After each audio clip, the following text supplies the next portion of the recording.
মায়ের ইচ্ছা, শুভ ভাইকে পেয়ে গেছি সকাল সকাল। আচ্ছা, এই মুহূর্তে বাতকুল্লা মা মনসা মন্দির বিভিন্ন জেলা ডিস্ট্রিক্ট থেকে লোকে আসছে এবং ভক্তি নিবেদন করার জন্য এখানে পৌঁছাচ্ছে।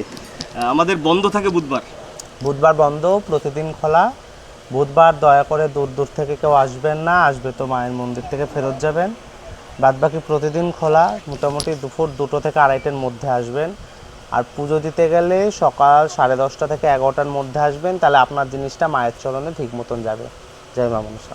আচ্ছা, না একটা কথা, জয় মা মনসা এত তাড়াতাড়ি বলে দিলে হবে না।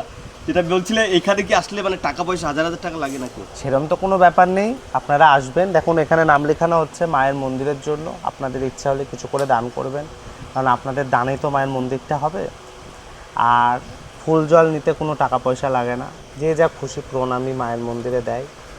আর যদি কেউ কবজ নেয় বা কিছু নেয়, সেটার যেটা চার্জ হবে সেটা, এমনি আলাদা করে কোনো তাও হাজার হাজার টাকা লাগে না? হাজার টাকা না, সামান্য কিছু, সামান্য।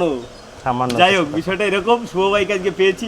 ভাই মন্দিরের ভিতরেই থাকে, আমরা তো বাইরের লোক, বাইরে থাকি, ভাই ভিতরে থাকে। যাই হোক, আজকে পেয়ে গেছি, খুব ভালো লাগলো। ভাই কী বললো আপনারা শুনে নিলেন। বিভিন্ন জেলা ডিস্ট্রিক্ট থেকে আপনারা আসছেন, বুধবার শুধু আসবেন না। আর যারা কিনা জীবন যন্ত্রণা ভোগ করে চলেছেন, ডক্টর দেখাতে দেখাতে ঘেটে গ করে ফেলেছেন, তারা একবার বাতকুল্লা মা মনসা মন্দিরে আসুন। মিরাক্কেল কিছু ঘটতে চলেছে আপনার সঙ্গে। মায়ের ভিডিওটি আপনার কাছে পৌঁছে গেছে।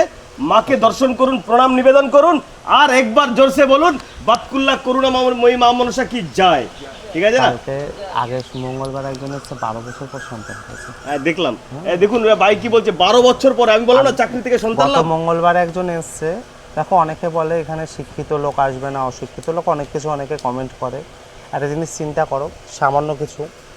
গত মঙ্গলবার এক ভক্ত বাবা এসছে, 12 বছর পর তার স্ত্রী সন্তান পেয়েছে মায়ের কাছে এসে একবার ফুল জল নিয়ে।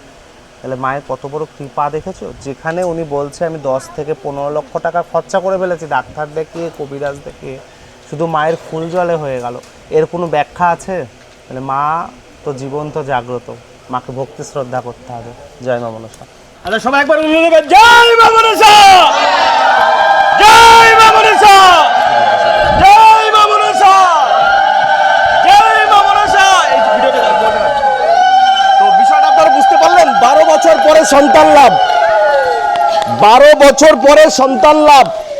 যে কিনা জীবন যন্ত্রণা ভোগ করে চলেছে, সেই জানে একটা সন্তানের কতটা মূল্য, তাই না? তো ভক্তি বিশ্বাসটা আপনার আমার নয়। আমরা একজন কন্টেন্ট ক্রিয়েটার, বিভিন্ন জেলা ডিস্ট্রিক্টে পৌঁছে যাই, জাগ্রত স্থানগুলো আপনাদেরকে দেখাই।